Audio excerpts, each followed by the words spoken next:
შუადღე მშვიდობის შტატივი გადაქანებულია და აი რა გავაკეთო არ სწორდება. ხოდა გპირდით მშობლების პერიოდში მაინც ჩაგიწერთ ვიდეოებს თქო სულ რო დავიკარგე. ხოდა რავი რა ვცდილობ რომ ზოგჯერ ჩავწერო ვიდეო. ჩაფუთნული იმიტომ ვარ რომ თმები ნახეთ რა დღეშია გაფუებული. ესე იგი დიდად არ ცივა სახლში. ჩემხელა გათმობაა ჩართული, მაგრამ თმები ისეთი გაჩეჩილი მაქვს, რომ ჯობია ქუდი მეფაროს.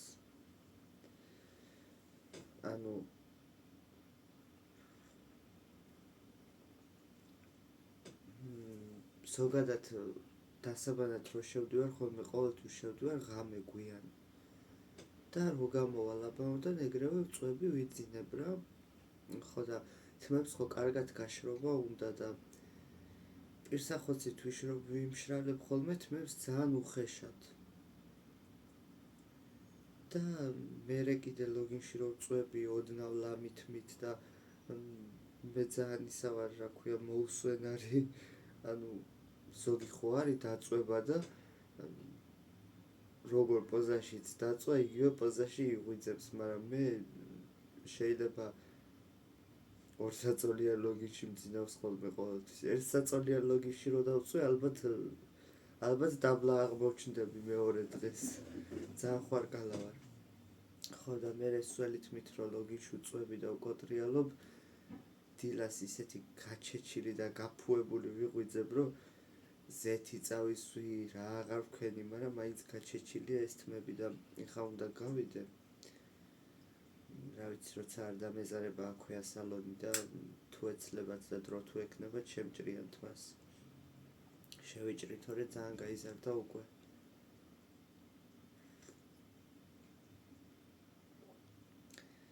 ესე იგი ისე რა საოცარი რამეა, რომ ღმერთმა მოგცა თავისუფლება.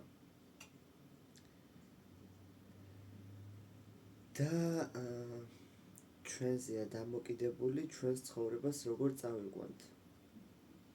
ჩვენ შეგვიძლია ვიცხოვროთ სწორად, ვიცხოვროთ ისე როგორც ჩვენ გვინდა, შეგვიძლია ვიცხოვროთ ძალიან ცუდად, რა ვიცი.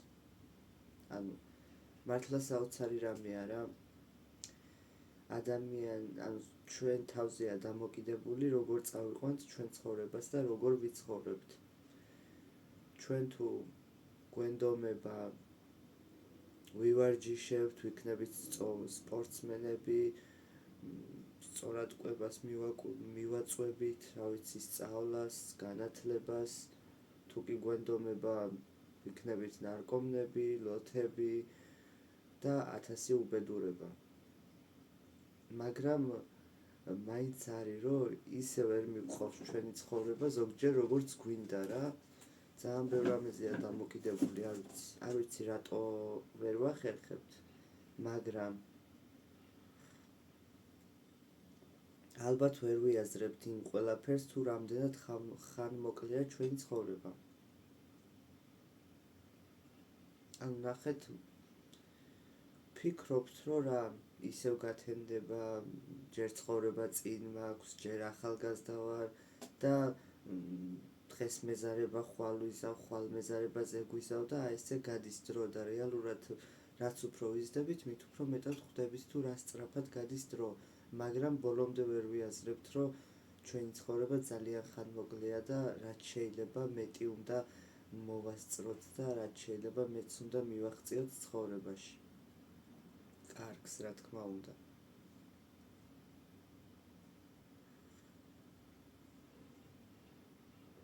ჩვენ რო გქონდეს ახლა ინფორმაცია იმის შესახებ თუ როდის მოკვდებით.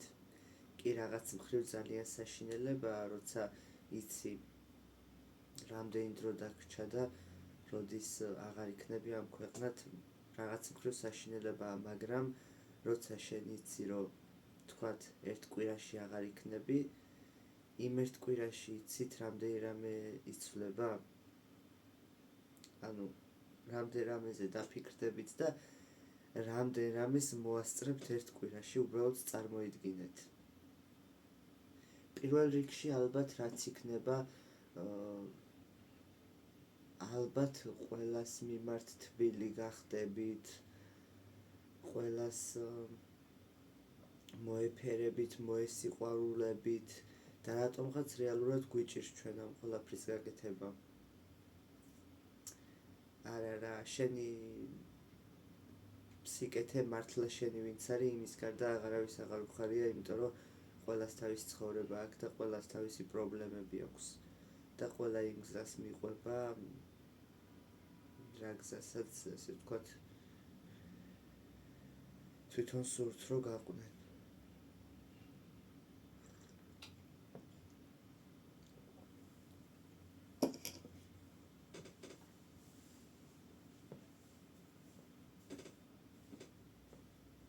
როგორი გაჩერჩილი ვარ. ანუ არ ვიცი რას ვაკეთებ არასწორად ვინმე მომიხსენით. ბავშვობაში მქონდა ძალიან აკვიატებული, რომ გრძელით მამინდოდა სულ მქონოდა და სულ პრობლემა იყო თმის შეჭრაზე, რომ დედაჩემი მეხვეწებოდა ხოლმე თმა შეიჭერი, თუნდაც დეიდაჩემი და რავი ყველა იმას ამბობდა რა თქინდა ამ სიგრძე თმაო, მაგრამ მე მაინც ამოჩემებული მქონდა, რომ თუნდაც კი იყო გაბურძგნული, გაჩეჩილი, აფუებული და აი დაბლა ამებში ესე აპრეხილი, მაგრამ მე მაინც აჩემებული მქონდა, რომ გრძელით მამინდოდა მქონოდა და მომწონდა. და ეხლა საერთოდ არა.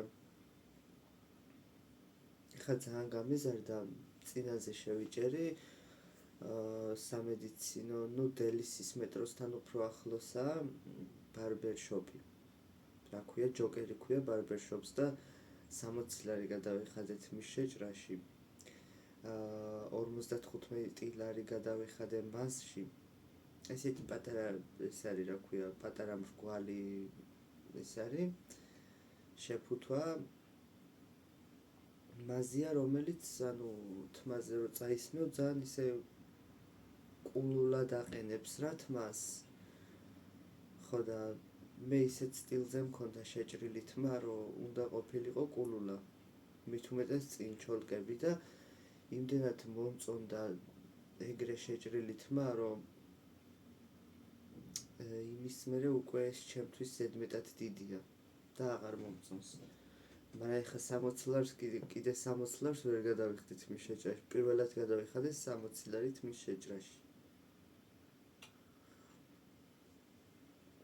მაგრამ ძალიან კაი იყო, ძალიან მომწონდა, ძალიან დავტკბი. ძალიან მიხდებოდა. მაგრამ ეხლა უკვე გამეზარდა და აქ 15 ლარად ჭრიან. ცუდად არ ჭრიან. იმედია ცუდად არ ჭრიან, რა ვიცი, ჩემმა ძმამ შეიჭრა და ცუდი შეჭრილი მართლა არ იყო და ნახოთ რა, წინაზე მე რო ვიყავი, სადამ მაგ ბარბერშოპში წავიდოდი, სადაც 60 ლარი გადავიხადე, მანამდე მანდ ვიყავი მისული და დღეს არ მცალიაო და მაშინ ხვალისთვის მოვალთქო და კი ბატონო და მე აღარ მივედი და წავედი იქეთ. თან ისეთი ის იყო, წინასწარ უნდა ჩაწერა, ერთი კვირით ადრე ჩავეწერე. ხო და რავი, ეხლა შესაჭრელი მაქვს თმა.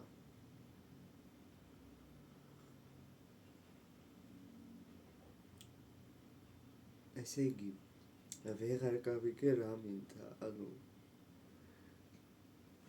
არ ვიცი რა არ მასვენებს, მაგრამ მუშაობდი, მუშაობა არ მინდოდა.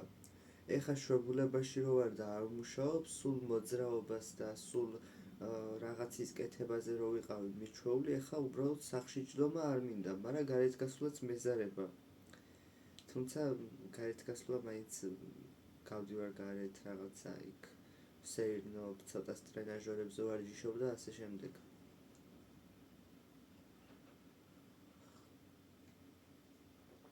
აი შვებულების ამ 2 კვირის გამოყენება მინდოდა სწორად.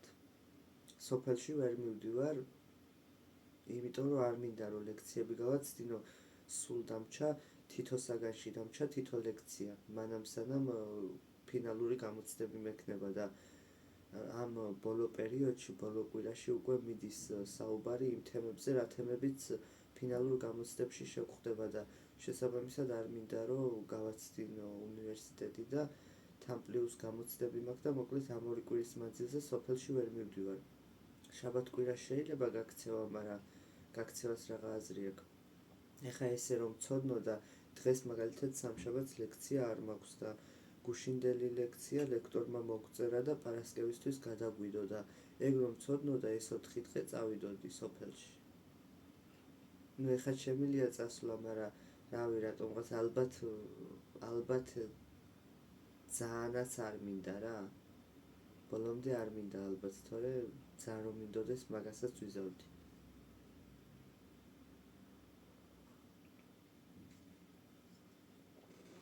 ეს ჭიქა ჭკნება უკვე ყვავილები. ანუ მსგავსი ჭიქის დამახასიათებელი თვისებაა ეგ რა. მე მინახავს TikTok-ზე რომ ეს ყვავილები დაობებულა შიგნით და ფერი შეუცვლია და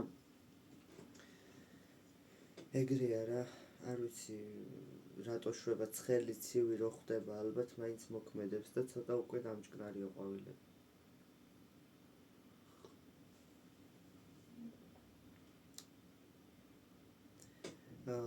ნინის ერთ-ერთ ვიდეოს ვუყურე კაი ხნის წინ, რამოდენიმე დღის წინ და მართლა ისეთ თემაზე საუბრობდა, რომ კომენტარი დაუწერე, რომ მეთქი ეს ის ვიდეოა თქო, რომელიც მე მჭირდებოდა თქო ეხლა თქო რა და მერე გაუზიარე ჩემი ამბავი, რომ მეთქი აი ერთი და იგივე სიტუაციაში ყოფნა მარტივად მბეზრდება თქო, ის სამსახური სადაც ეხლა მე ვარ უკვე ჩემთვის არ არის სასიამოვნო და თავს ვეღარ ვგრძნობ კომფორტულად თქო, ყველანაირი მოტივაცია დაკარგული მაქვს საქმის კეთების თქო და უბრალოდ რადგან სამსახურია და რადგან შემოსავლის წყაროა, თავს ვაიძულებ რომ რაღაცა გავაკეთო თქო და იძულებით გაკეთებული საქმე მანგრევს თქო რა და არ შემიძლია უბრალოდ ამ სამსახურში გაჩერება თქო, უკვე იმდენად მობეზრებული მაქვს თქო, მაგრამ რატომღაც ძალიან მაქვს სიახლის შიში თქო და ძალიან უარყოფითი ფიქრებით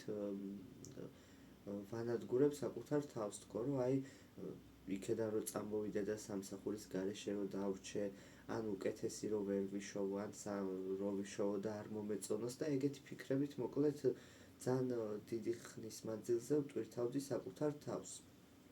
რაც არ მაძლევდა იმის საშუალებას, რომ ესე ვთქვათ წამოვსულიყავი რა ამ სამსახურიდან.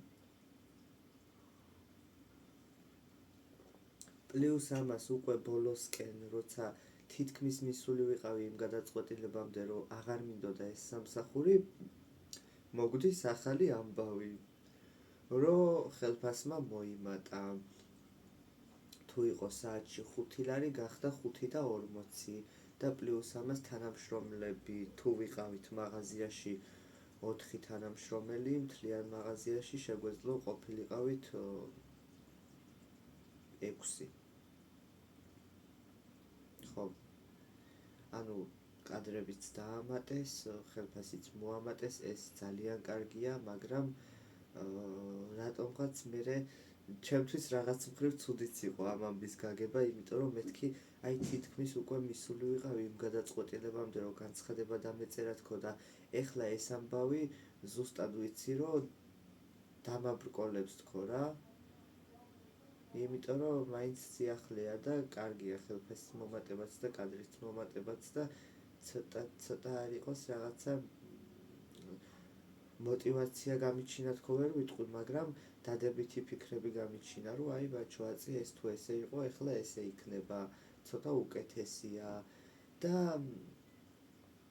მე საკუთარ თავს შევპირდი, რომ მეთქი რადგან ამ სამსახურიდან ვერ მიდიხარ, სანამ აქ ხარ, უბრალოდ თავს ნუ გაინადგურებ და ეცადე რომ რაღაცები უკეთესობისკენ შეცვალო.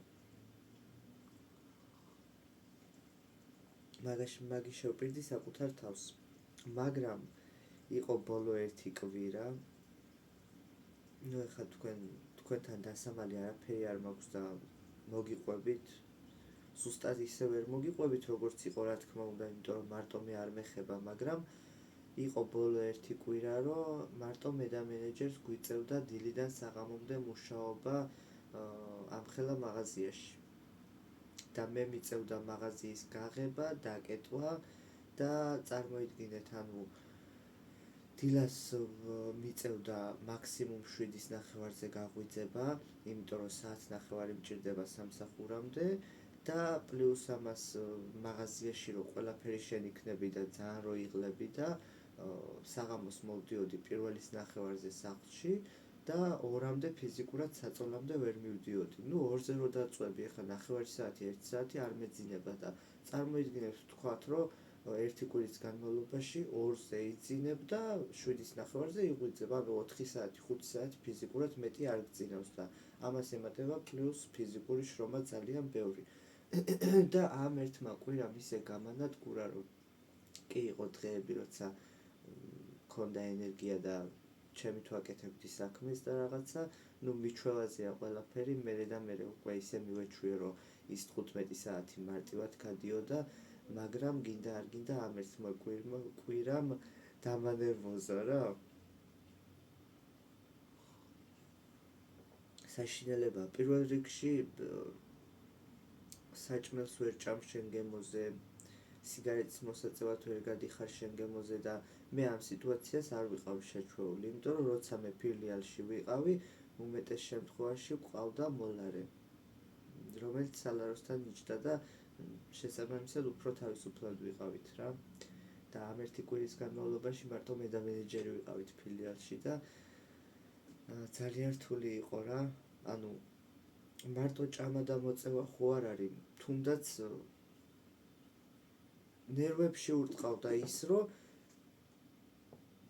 აი შეიძლება ნახევარი საათი დაუმჩნარიყავი და კაციშვილი არ შემოსულიყო, მაგრამ ნუ ეგრეც არ არის, მაგრამ აი რაღაც საქმის კეთებას რო დავიწყებდი, ვთქვათ მაცივრის გადავსება. ეგრევე იწყებდა ხალხის შემოსვლას და თან რო რაღაცას აკეთებდა, ის უნდა მიატოვო და სალაროსთან უნდა გაიქცე, მერე ისევ იმას უნდა მიუბრუნდე და 2 წუთში ისევ ვიღაცა შემოდის და ისევ სალაროსთან გარბიხარ და საჭმელადაც ეგრე იყო. საჭმელად რო დავჯდებოდი, ვიღაცა შემოვიდო და მოსაწევად რო გავიდოდი, ნახევარ ღერს გადავაგდებდი, იმიტომ რომ ვიღაცა შემოდიოდა მაღაზიაში და ეს ყველაფერი ერთიანად რო გროვდებოდა, ტვინში ურტყავდა რა. და ამ ერთმა კვირამ გამაჭედია. მეთქი ვსიო, აღარ მინდა. მაგრამ მადლობა ღმერთს ამ ერთი კვირისთვის, იმიტომ რომ ზუსტად ამ ერთმა კვირამ მიმიყვანა იმ გადაწყვეტილებამდე, რომ განცხადება დამეწერა და ეხლა 2 კვირიანი ჩვეულებებით ვტკბები და მერე რო გავალ სამსახურში, კიდევ 2 კვირა ვიმუშავებ და მერე რაღაცა სხვას მოვძებნი. მიუხედავად იმისა, რომ ზოგი ძალიან მაშინებს, არ ვიცი რატო. თან ისეთ ხალხს წერ, გამოცდილ ხალხს, კი კარგ რჩევებს მაძლევენ, მაგრამ პლუს ამას მაშინებენ. რო გაუზიარებ ჩემ ამბავს, რომ აი აქ მინდა მუშაობა, იცი რა ძალიან რთულია, კატასტროფაა, ისაა, მარაც და დღირს. ანუ თან მაშინებენ და თან იმედს მაძლევენ რა. მაგრამ რახან მაგ გადაწყვეტილებამდე მივედი, ეხლა მშვიდად ვარ და საერთოდ არ მეფიქრება რა იქნება მომავალში. ანუ ვიცი, რომ 1000 სამსახურია რა და მით უმეტეს საქართველოში ისეთი სიტუაციაა და ისეთი დაბალი ხელფასები და ისეთი მდგომარეობა, რომ კი სამუშაოები არ ყრია, მაგრამ ასე თუ ისე ყველგან უჭირთ და ყველგან კადრი ჭირდებათ. შესაბამისად არ გამიჭირდება, ვიცი რომ არ გამიჭირდება სამსახურის პოვნა და მერე თუ არ მომეწონება და რაღაცა, იქიდანაც წამოვალ და მერე უკვე ახალს დავიწყებ და ეგ არის რა განვითარება.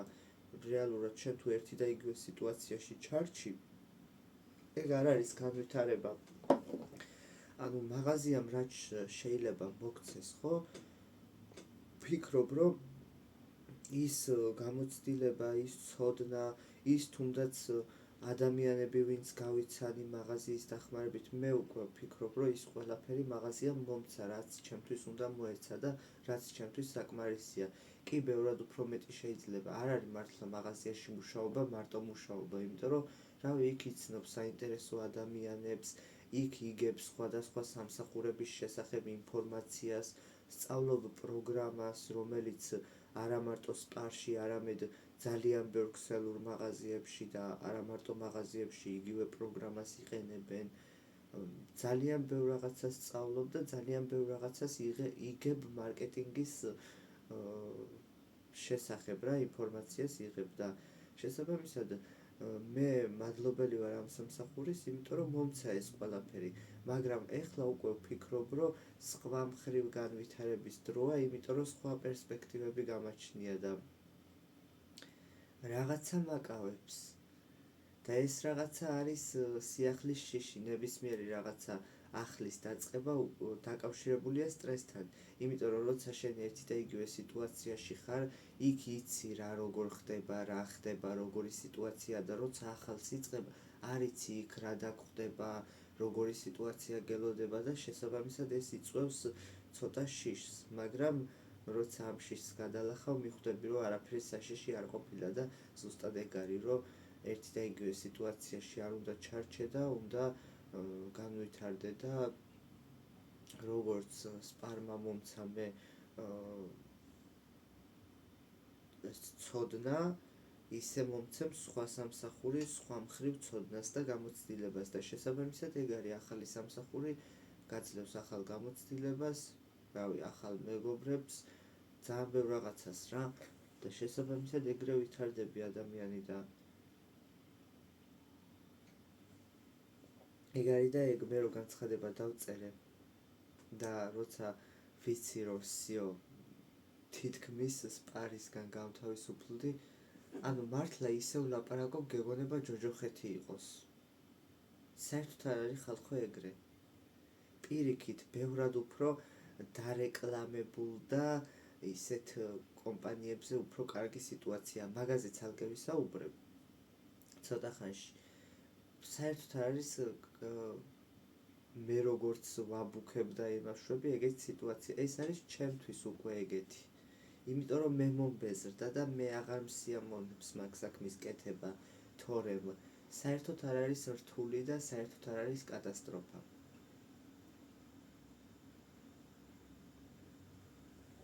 და ყველაზე მეტად რაც მიჭირდა იყო ის, რომ ჩემ მენეჯერსაც ვუთხარი ბოლო პერიოდში დაველაპარაკე, რომ მეთქი 10 საქმეს ერთად რომ მეუბნები და აი ჩემ მენეჯერი ძალიან კაი პიროვნებაა მართლა, ძალიან ბუნჩულა ტიპია, მოდი ესე ვიტყვი და ძალიან კარგი ურთიერთობა გვაქვს ერთმანეთში, არანაირი კონფლიქტი და ისეთი არ ყოფილა არასოდეს.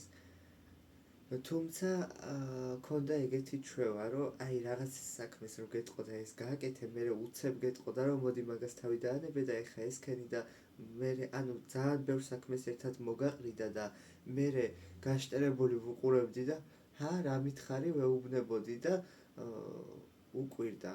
ანუ ეგ არ არის განგებ გაკეთებული, მე ეგეთი ისა ვარ, რა ქვია, გონება გაფანტული ალბათ, რომ ბევრ საქმეზე ერთად ვერ კონცენტრირდები. როცა ერთ საქმეს ვაკეთებ გულიანად. მაგრამ როცა აბა ის და ბოლოს რომელი ერთი გავაკეთო არ ვიცი და მერე ჩემი გემოვნებით ვაკეთებ და პლუს ამას როცა მართლა ხასიათზე ვარ საქმის კეთების და როცა ჩემით ვაკეთებ ძალიან ხარისხიანად. ანუ მირჩევნია ჩემთვის ვიბუნჩულო გემოზე, ვიდრე აი სხვისი დავალებული გავაკეთო და ეგ არის კიდევ ერთი პრობლემა, რაც ხელს შემიშლის, რომ აი სამწუხაროდ საქართველოში ისეთი სიტუაციაა, რომ შენი თუ არ გაგაჩნია რაღაცა, შენი ბიზნესი, ისე გინდა არ გინდა, სადაც არ უნდა იმუშაო, ყველგან გეყოლება უფროსი. სხვანაირად არ გამოდის და აი ეს 24/7-ზე რომ უფროსი თავზე გადგას და ისე უნდა გააკეთო საქმე, როგორც შენ უფროს სურს, ეს ცოტა არ იყოს ძალიან სტრესულია და არა სასიამოვნო პროცესია და შესაბამისად, რა ვიცი, ალბათ ადამიანმა ყოველთვის არ ვიცი, მე რასაც დავაკვირდი, ჩემი ინტერესის სფეროა ბიზნესი და ჩემი ოცნება არის საკუთარი ბიზნესი, თუნდაც პატარა კაფე რომ მქონდეს, ან პატარა დრაივი მაღაზია. მაგამდე დიდი გზა მაქვს გასავლელი, მაგრამ ალბათ ნებისმიერი ადამიანი, ვისაც უმუშავია და ვისაც გამოცდილება აქვს, ალბათ ყველა ესე იფიქრებს, რომ საკუთარი უნდა გაგაჩნდეს რაღაც. იმიტომ რომ საკუთარი თუ არ გაგაჩნიას, სულ სხვისი დაკვირვების და სხვისი ყურადღების ქვეშ ხარ და ეს ყველაფერი არის ძალიან დამღლელი რა რაღაც მხრივ, რომ სულ ვიღაცა გაკონტროლებდეს, სულ ვიღაცა თავზე გედგეს და შესაბამისად, ნუ ეხა შენი ბიზნესი ვერ გექნება თუ ეს გზა არ გაიარე. სხვანაირად არ გამოვა.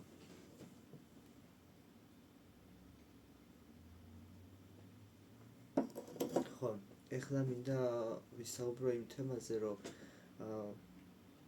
ერთ-ერთმა ჩემმა მაყურებელმა დამიწერა კომენტარი, ზუსტად არ მახსოვს, მაგრამ თუ რამეს ვწდები მაპატიე, დაახლოებით ეგეთი კომენტარი იყო, რომ ქსელურ მაღაზიებში საშინელი სიტუაციაო და ესაო, მაქიდან უნდა გაექცეო მაქაურობასო და რაღაცა რა. ხო და გავეცი ესეთი პასუხი და რეალურად მართლაც ეგრეა. ნახეთ, მე რო ეხა საშინლად და კატასტროფულად ვლაპარაკობ, ეგრე არ არის, როგორც გითხარით. აი, ავიღოთ მაკდონალდსი, ავიღოთ KFC-ა თუ ვენდისია თუ რაც არის, იქ სიტუაცია ხალხო. ანუ, ავიღოთ პროდუქცია. რატო არ ეკლამებენ პროდუქციას? რატო უკეთებენ რეკლამას? ზოგი თვლის, რომ რეკლამას იმიტომ უკეთებენ პროდუქციას, რომ კარგია. და აი ტელევიზორში რადგან ვნახე ამ პროდუქციის რეკლამა, მაღაზიაში რომ მივალ და აი ავიღოთ, რა ავიღოთ? შამპუნი. როცა მაღაზიაში შევდივარ და 20 სახეობის შამპუნი ალაგია, მე ის შამპუნი მომხვდება თვალში, რომელიც ტელევიზორში იყო დარეკლამებული. მაგრამ რადგან ტელევიზორში დაარეკლამეს, ყოველთვის იმას არ ნიშნავს, რომ ეს პროდუქცია კარგია. შეიძლება სხვა მიზეზით დაარეკლამეს, იმიტომ რომ არ ქონდა გაყიდვა, იმიტომ რომ არ იყო ხარისხიანი და რეკლამა სჭირდებოდათ იმისათვის, რომ გაეშვათ რა ეს პროდუქცია გაყიდვაში და უფრო ისეთი გამხდარიყო, ცნობილი რომ გაყიდულიყო. შესაბამისად ეგრე არის სპარს ეხა რეკლამა დიდად არ უვარგა, მაგრამ ავიღოთ მაკდონალდსი. მაკდონალდს ისეთი კარგი რეკლამები აქვს და თუნდაც კარიერის მხრივ, დასაქმების მხრივ, ვაკანსიების რეკლამებს რო ნახავთ, აი იტყვით, რომ ეს რა მაგარი სამსახურია.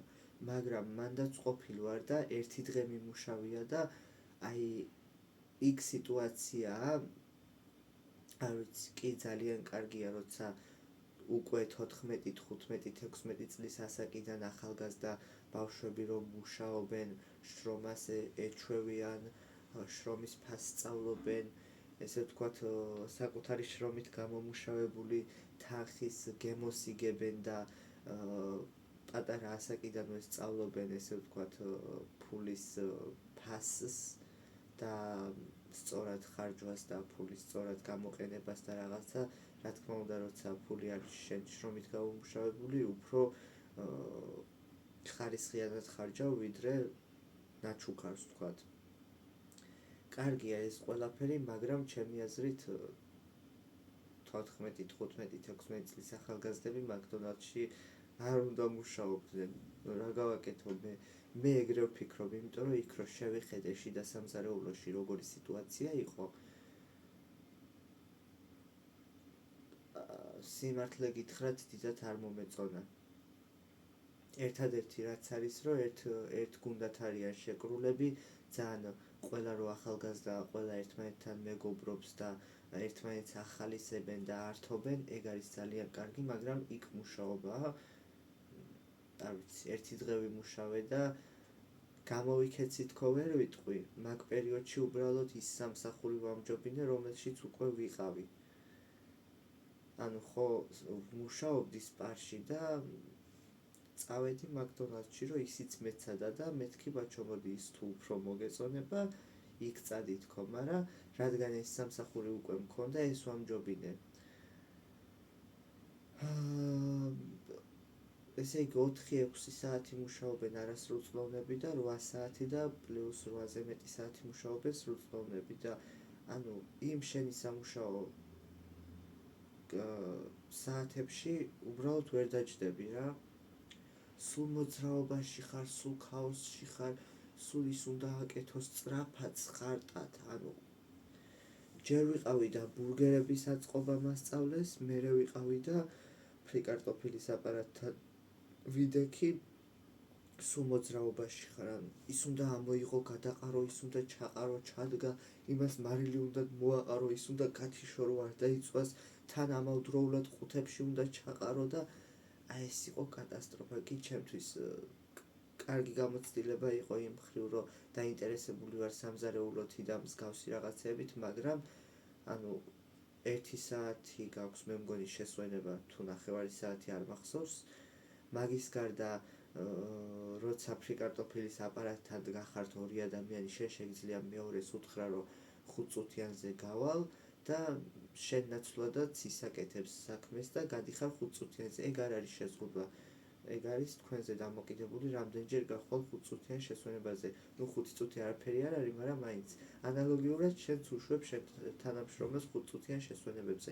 მაგრამ გინდა არ გინდა შეკვეთები სულ არის, სისხარტე სულ არის, რომც არ იყოს შეკვეთები მაინც ვერ დაჯდები, იმიტომ რომ რაღაცა უნდა აკეთო, აი იმ ფრიკარტოფილის ჩაყრა თუ არ გიწევს თქვათ, იმიტომ რომ შეკვეთა არ არის, ტილო უნდა აიღო და გადაწმინდო ის თარო და ამოს უთქვის საშუალება არა გაქვს და მე ვფიქრობ, რომ 16 და 17 წლის სკოლის მოსწავლეები რომ მანდ მუშაობენ, თუნდაც 4 საათი რომ მანდ იმუშაობენ, მერე რა სწავლის თავი გექნება. სახში მიხვალ ეგრევე ძილის მეტი და დასვენების მეტზე ვერაფერზე ვერ გეფიქრება. მე ესე ვთვლი და თუ ვცდები, მაპატიეთ. მაგრამ რეალურად ძალიან რთულია.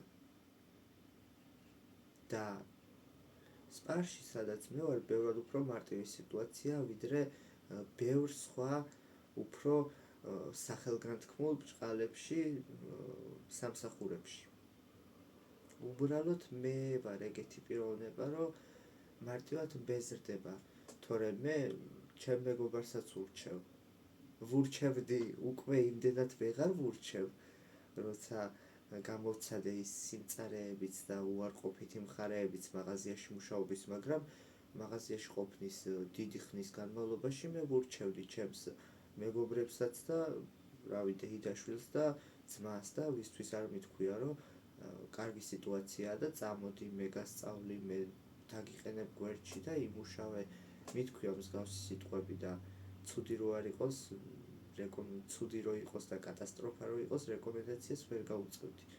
უბრალოდ ეგ არის, რომ მე ვარ ეგეთი პიროვნება, არ ვიცი რატომ, რაღაც მხრივ კარგია, რაღაც მხრივ ცუდი, რომ ერთი და იგივე სიტუაციაში ყოფნა მბეზდება.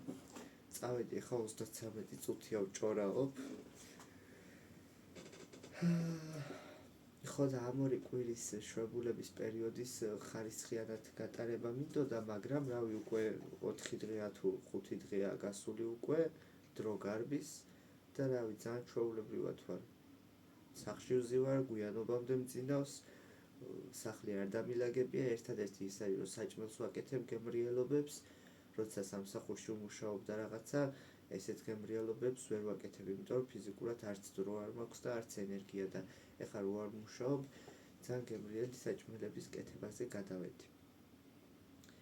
სხვა რავი, ეხლა სასერინოდ გავდივარ რაღაცა, მაგრამ როგორც მქონდა ჩანაფიქრში, გეგმაში, რომ მოდი ბაჩო ამ 2 კვირის განმავლობაში დილით ადრე გაიღვიძე, ადრე გულისხმობ 8-9 საათს, გადი სავარჯიშოდ, ცოტა ივარჯიშე, ცოტა იძუნძულე, მერე შემოდი რაღაცა, ცოტა შედარებით ჯანსაღი საკვები მიირთვი და ეგეთი რაღაცა მქონდა გეგმაში, მაგრამ რა თქმა უნდა, ყოველთვის რასაც გეგმავთ და როგორც გეგმავთ, ისე ვერ ვახორციელებთ, მაგრამ მიახლოვებულად რა, იმიტომ რომ გავდივარ მაინც და ფეხითაც მოძრაობ და ტრენაჟორები, გარე ტრენაჟორები რაც საყენია, მაგებზეც ვარჯიშობ, მაგრამ მაინც გვიან ვიძინებ, მაინც გვიან ვიღვიძებ, სახლი მაინც დასალაგებელი მაქვს და რავი რა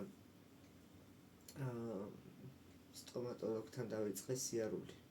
ადრე ვიყავით მე და ჩემი ნათესავი მისული და ეს ფოტო გადავიღეთ კბილებზე, ბრეკეტების დაწყება მინდოდა რა, მაგრამ მე რატომღაც მივივიწყე და ეხლა რადგან 2 კვირა მცალია მეთქი, უნდა დავიწყო თქო რა ბრეკეტების გაკეთება. და ვიყავი მისული, ჩამხედა კბილებზე და ძალიან ისა გაქო რა, ხრცილები გაქო ძალიან დაზიანებულიო. სულ ეგრე ვარ, არ ვიცი რატო რა ამემართება, მაგრამ ყოველთვის ჩემი პრობლემაა ის, რომ ხრცილები დასიებული მაქვს, საჭმელს ძლივს ვღეჭავ, კბილს რო ვიხეხავ, სისხლიც მდის ხრცილიდან, შესაბამისად ხშირად არ ვიხეხავ კბილებს, იმიტომ რომ დისკომფორტთან არის დაკავშირებული ჩემთვის ეგ ყველაფერი და სტომატოლოგთან რომ მივედი, გუშინ რო ვიყავი მისული, ესეთი რაღაცა მითხრა, რომ სოდა და იოდიო წყალში გახსენიო, 4 წვეთი იოდი, 1 კორზი სოდაო, 1 ჭიქა წყალში გახსენიო და სავლები გაიკეთეო. დღეს დამიბარა 6 საათზე და სანამ ჩემთან მოხვალო, ერთი გამოვლება ღამე გაიკეთეო და ერთი გამოვლება დღეო. იოდი ვიყიდე, მაგრამ სოდა მქონდა მეგონა სახლში და არ მქონია. მე დამეზარა მაღაზიაში გასვლა და შესაბამისად სავლები არ გამიკეთებია. მაგრამ დღეს ალბათ ვეღარ მოახერხა ჩემი მიღება და ხვალისთვის გადამწია.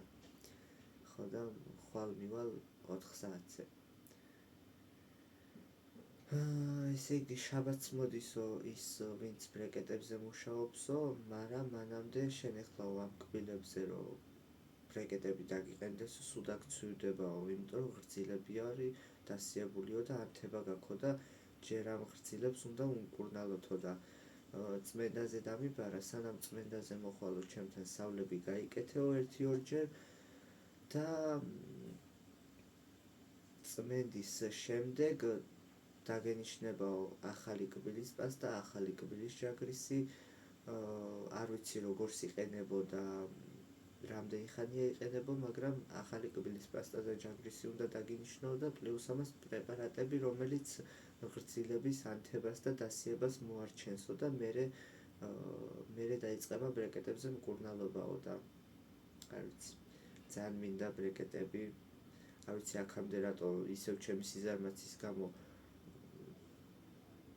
აი რატო ვარ ხალხო ეგეთი, მითხარით. დედაჩემი სულ მაგას მეუბნება, რომ შენო, ანუ ბავშვობიდან ეგეთი ვარ, რა გავაკეთო? 10 საქმეს მივედმოვედები ერთად და რომელი ერთი მინდა, რომელიც მართლა მინდა, არ ვიცი და ხან იმას მივაგდებ, ხან იმას, არ ვიცი. ხან იმ საქმეს მივედმოვედები, ხან ამას, მერე იმას მივაგდებ, ამას მივატყუებ და აი ესეთი არეული და ფორიაქა ვარ ბავშვობიდან რა. ძალიან ბევრი რამე მინდა, მაგრამ რეალურად რა მინდა და რომელი მინდა, არ ვიცი. ხო და მოკლედ ეგეთი სიტუაციაა რა. ეგეთი ვარ, რა გავაკეთო. არ ვიცი. მინდა და რა მინდა, არ ვიცი. მაგრამ როცა მიზანი ძალიან გულწრფელია, აუცილებლად მივაღწევ იმას. ერთ-ერთი ყველაზე გულწრფელი მიზანი იყო სტუდენტობა და მივაღწიე, გავხდი სტუდენტი. ეხლა რა მიზანიც გამაჩნია, იმ მიზნამდე ძალიან შორი გზა მაშორებს, ძალიან ბევრი სწავლა, ასაკიც, ამ ძალიან ბევრ ამისთანაა დაკავშირებული იმ მიზნის მიღწევა, რაც მე მსურს, მაგრამ აუცილებლად მჯერა რომ მივაღწევ. კი შეიძლება რომ მივაღწიო, ეგეც ერთ წელში უცებ მომბეზრდეს. არა მგონია, იმიტომ რომ ჩემი საოცნებო სამსახურია, მაგრამ მაინც აუცილებლად მივაღწევ. ჯერა. აბა თქვენიცით წარმატებას გისურვებთ ყველას. ბედნიერებას, წინსვლას, ყოველივეს საუკეთესოს. შემოგირბენთ ხოლმე აუცილებლად როგორც მოახერხებ.